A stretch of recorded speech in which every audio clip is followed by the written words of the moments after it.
Graça e paz.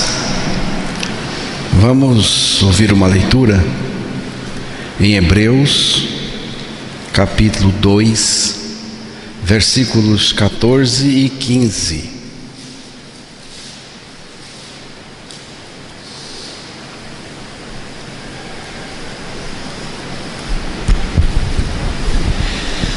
Visto, pois, que os filhos têm participação comum de carne e sangue, destes também ele igualmente participou, para que por sua morte destruísse aquele que tem o poder da morte, a saber, o diabo, e livrasse todos que pelo pavor da morte estavam sujeitos à escravidão por toda a vida.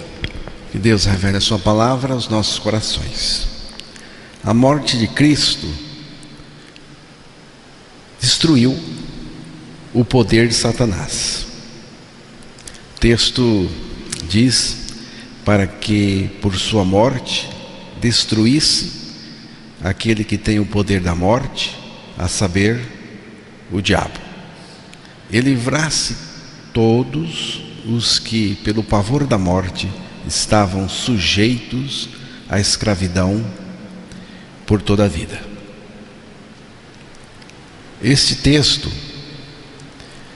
está revelando o impacto poderoso da suficiência de Cristo na obra do Calvário, na obra da cruz, sobre o poder de Satanás e a condição humana. Por sua morte, ele destruiu aquele que tem o poder da morte, o diabo. A morte na cruz foi o meio pelo qual Jesus triunfou sobre Satanás e o pecado.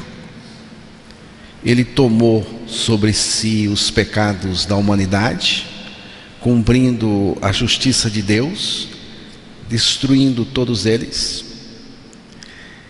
Ele não só morreu com os pecados da humanidade sobre si, mas também com a humanidade em si. E aqui é que está a identificação. O texto identifica Satanás como aquele que tem o poder da morte.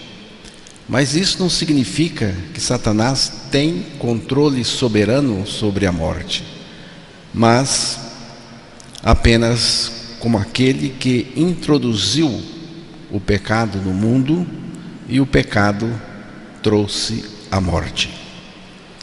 A morte de Cristo não elimina a existência de Satanás, mas tira dele o poder sobre aqueles que com Cristo morreram e ressuscitaram. Então, Satanás usa o medo da morte e a condenação associada ao pecado para escravizar as pessoas. A obra de Cristo tem como objetivo libertar os seres humanos da escravidão espiritual. E é pela morte, a morte de Cristo na cruz e a nossa morte com Ele. A obra de Cristo tem como finalidade nos libertar da escravidão espiritual. Pela morte de Cristo e pela nossa morte em Cristo, nós fomos libertos. Primeiro, liberto de nós mesmos, que está um ponto importante. Liberto de nós mesmos, do eu, do velho homem, da carne pecaminosa, da natureza. Fomos libertos também dos pecados, fomos libertos do imperialismo do diabo, a libertação do medo da morte. Tudo isto acontece em Cristo. Tudo isso é em Cristo. Fora dele, nós não temos nada. Então, naquela cruz, Cristo nos representou, não indo lá no nosso lugar, mas por nós, nos colocando nele, para ali morrermos com ele aquela morte. Tem uma história registrada no primeiro livro de Samuel, capítulo 17, que eu quero contar aqui. Essa história é uma história que eu vou contar como ilustrativa da obra que Cristo fez ali na cruz por nós. Então, a história de Davi e Golias, narrada no Antigo Testamento, no primeiro livro de Samuel, capítulo 17, ilustra em sua tipologia o que desejo transmitir aos irmãos neste momento. Golias vivia na região da faixa de Gaza, em uma cidade localizada mais ao norte dessa região. 2 homens estavam em combate, mas eles representavam muito mais que a si mesmos. Simbolizavam 2 nações, 2 povos distintos. Se Davi perdesse aquela luta, toda a nação de Israel seria derrotada juntamente com Davi.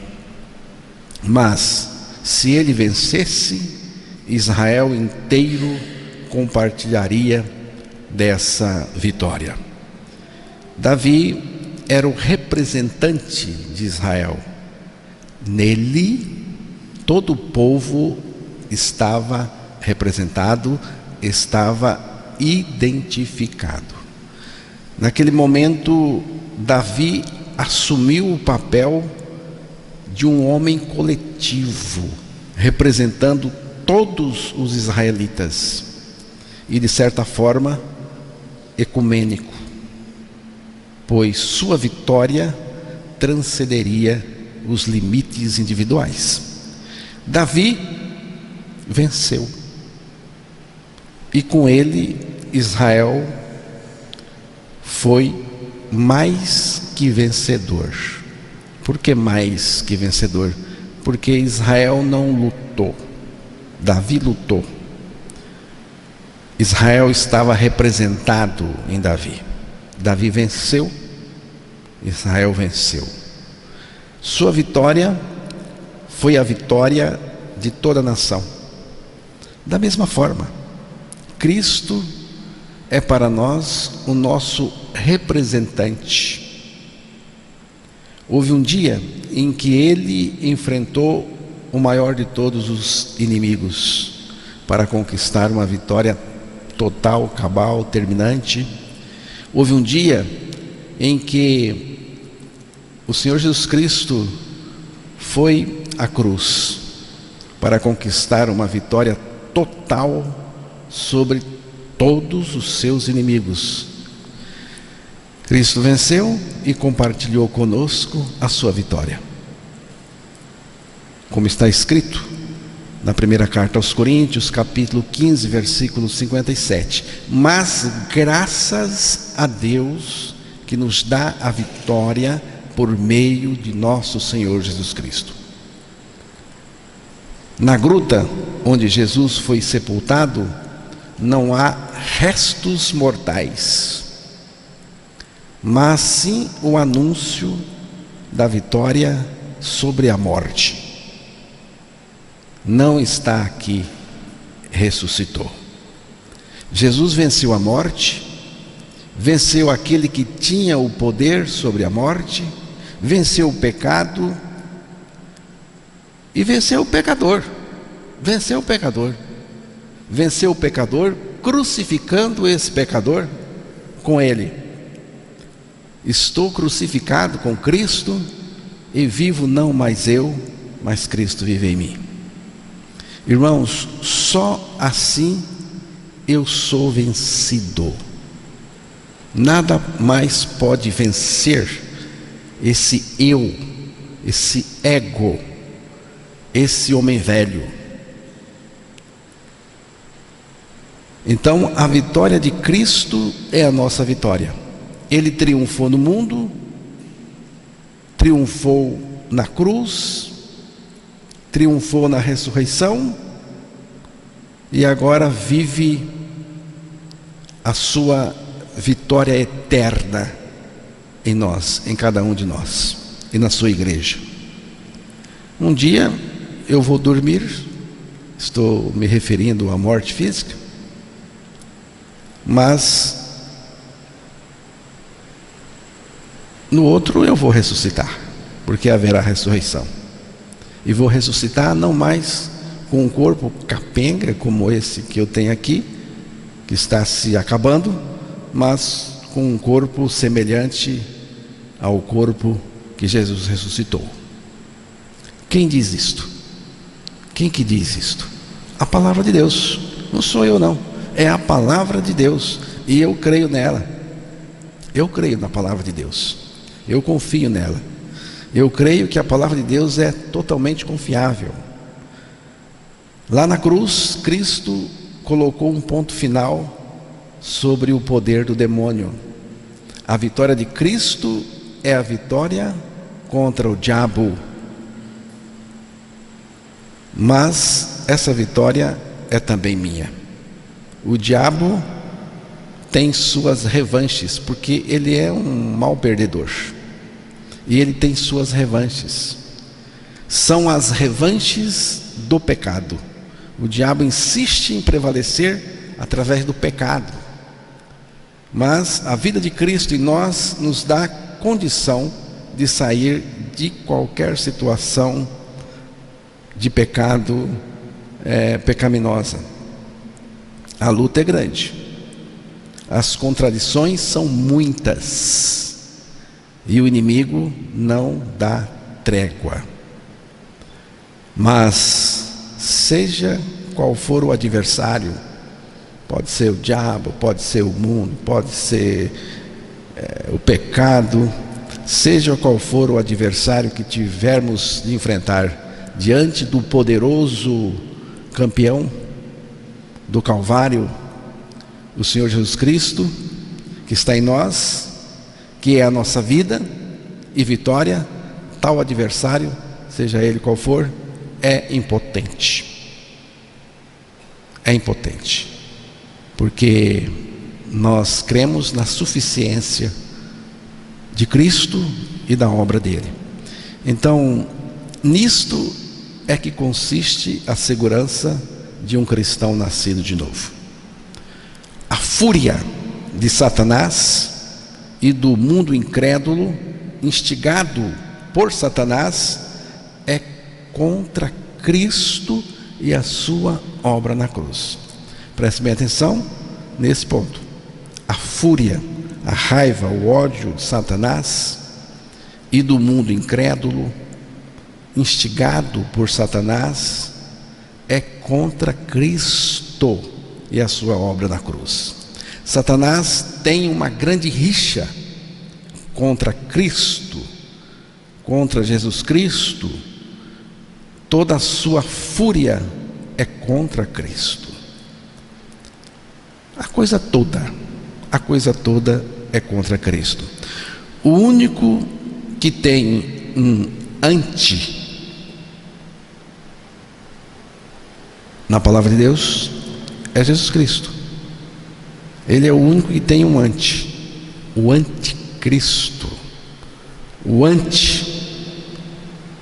em anticristo, em grego, pode significar oposição ou substituição.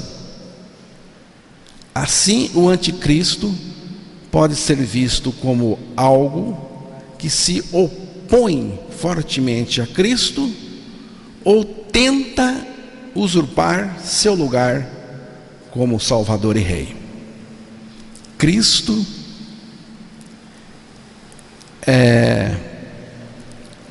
o anticristo, creio eu, ele tenta ambas as coisas. Satanás, cujo nome, aqui, deixa eu voltar aqui. O anticristo, ele tenta aqui ambas as coisas, tanto se opor a Cristo, como também se colocar no lugar de Cristo. Satanás, cujo nome significa adversário ou acusador, é frequentemente retratado na palavra de Deus como o principal inimigo de Deus e da humanidade. Sua oposição a Cristo é central, pois Jesus veio para destruir as obras do diabo. Então Jesus, ele veio para destruir as obras do diabo, que é o pecado em cada um de nós e neste mundo.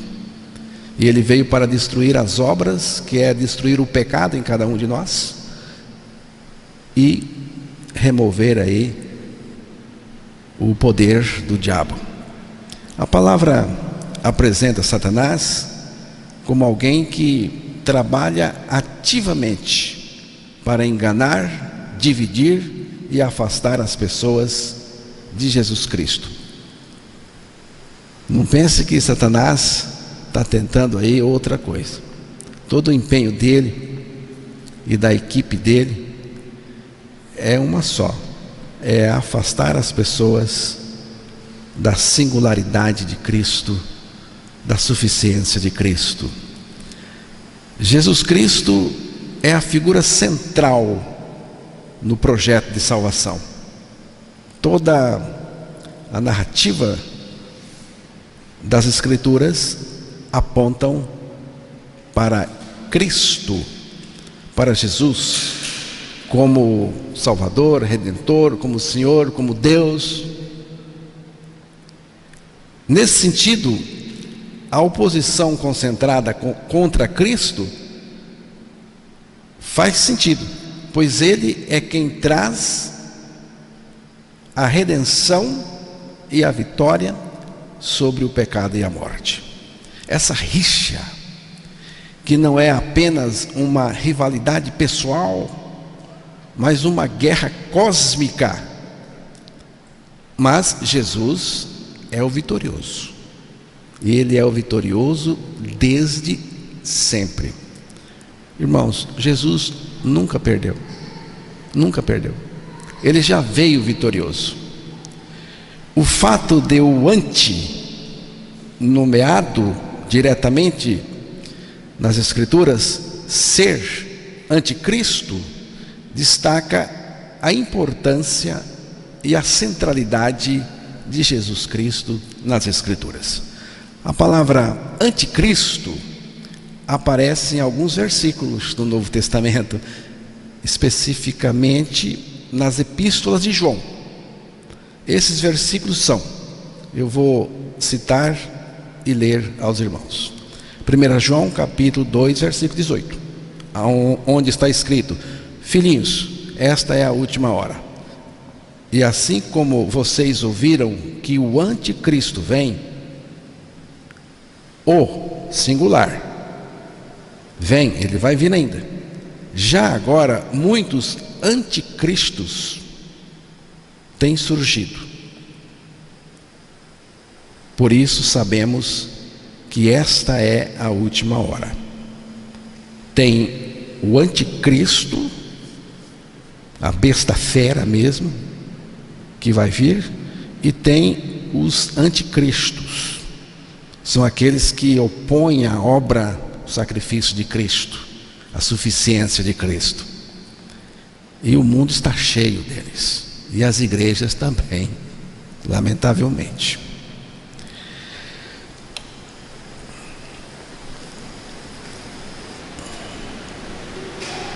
Depois temos 1 João 2,22. Quem é o mentiroso, senão aquele que nega que Jesus é o Cristo? Este é o anticristo, aquele que nega o Pai e o Filho. O anticristo, ele nega o Pai e nega o Filho. Quando você ouvir alguém negando Jesus Cristo, dizendo que ele não é Deus, que ele é um quadro menor, saiba que aí está a obra do anticristo. Mas todo espírito que não reconhece Jesus não procede de Deus. Este é o espírito do anticristo, acerca do qual vocês ouviram que está vindo, e agora já está no mundo aqui o espírito do anticristo. 2 João 1,7 diz também: pois muitos enganadores têm saído pelo mundo, os quais não confessam que Jesus Cristo veio em carne. Tal é o enganador e o anticristo. Esses versículos referem-se ao anticristo, tanto como uma figura específica que se opõe a Cristo e à obra de Cristo, quanto como um espírito ou uma atitude que rejeita a divindade de Jesus Cristo, diminui a sua obra na cruz do Calvário. Então, não há um anti-Moisés, ou anti-Davi, ou um anti-qualquer, porque o alvo final de Satanás é impedir a obra redentora de Cristo. Por isso temos o anticristo, o rival de Jesus Cristo, mas também vai se colocar no fim dos tempos no lugar de Jesus Cristo, e vai ser aceito, vai ser seguido. Essa visão das Escrituras sugere que a fúria, a guerra de Satanás é direcionada contra Cristo, porque é ele quem derrota Satanás, conforme mostrado em passagens como Apocalipse 19 e Apocalipse 20. No entanto, essa batalha é também simbólica da luta espiritual que todo cristão nascido de novo, todo crente em Jesus Cristo enfrenta, pois Satanás busca afastar as pessoas de Cristo e da sua obra na cruz. Por isso que a mensagem da cruz é muito pouco pregada, anunciada. Se fala pouco sobre a cruz de Cristo, a obra de Cristo, o que aconteceu na cruz. E o que aconteceu na cruz foi que lá Jesus morreu por nós, mas ao morrer por nós, nos levou a morrer com Ele para o pecado e ressuscitou para ser a nossa vida. Então Jesus Cristo é o centro de tudo. Ele é o centro de toda nossa experiência com a palavra de Deus.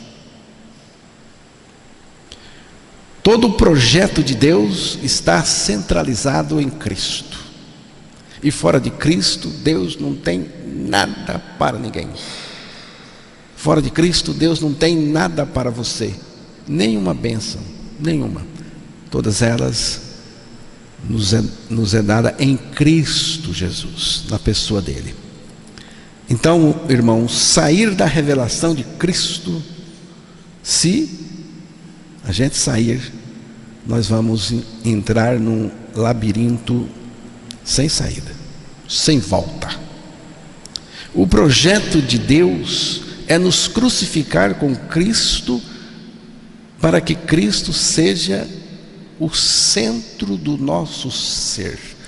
Para que Cristo seja o centro do nosso ser, nós precisamos de estar crucificados com Ele. Por isso que o texto diz: estou crucificado com Cristo.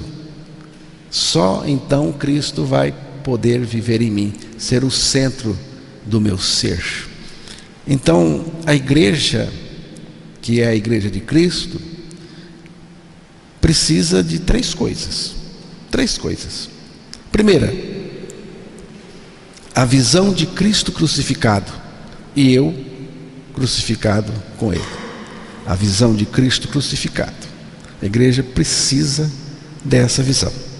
A visão do Cristo crucificado e de uma igreja crucificada com Cristo.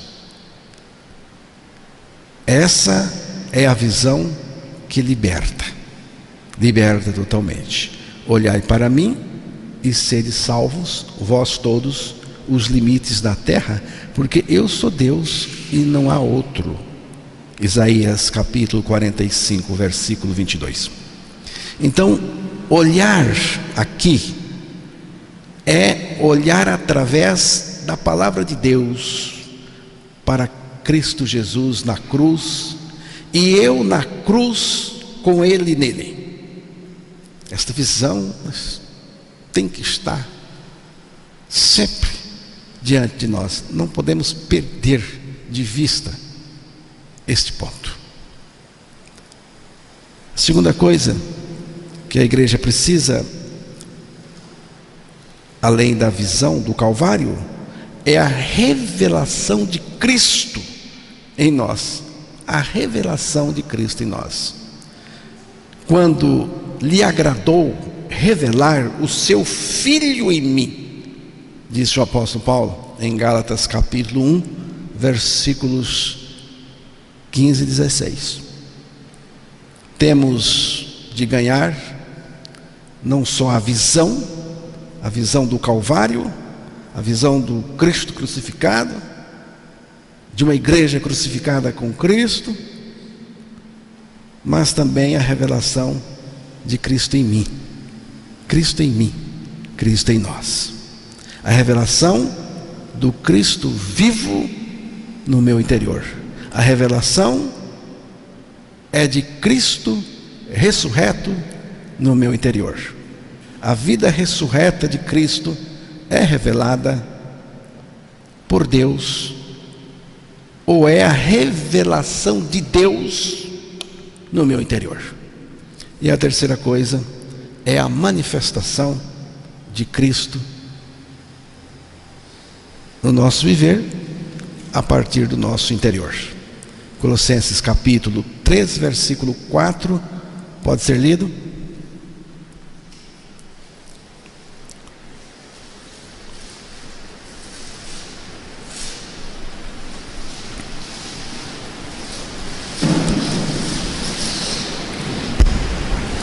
Quando Cristo, que é a nossa vida, se manifestar, então vós também sereis manifestados com Ele em glória. É Cristo revelado em mim, agora, neste momento, se manifestando com poder em mim, em nós, se manifestando na igreja dele. Ele está manifestado em nós. Ele em nós está manifestando a sua vida todo momento, que é sempre uma coisa abundante, em abundância, cada vez mais. Senhor, dá-me a visão de Cristo na cruz, e eu na cruz com Ele, nele. Dá-me a revelação de Cristo ressurreto no meu interior, ó, vem revelar Cristo em mim. Senhor, Tu que estás revelado no meu interior, e de dentro de mim, de nós, Ele se manifesta a vida dele em nosso interior e através de nós. Eu não preciso pedir a manifestação. Você viu que eu não pedi a manifestação A manifestação, ela acontece quando Ele está em nós. Quando Ele está em nós, Ele se manifesta. Então, a visão nós temos pela palavra. A revelação temos pelo Espírito Santo. E a manifestação é Cristo mesmo pessoalmente manifestando a sua vida em mim, em nós. A minha oração é que haja um despertar de uma compreensão maior e única de Jesus Cristo. Só me resta render-lhe graças por tudo. Cristo em mim, minha suficiência. Vamos descansar na suficiência de Cristo.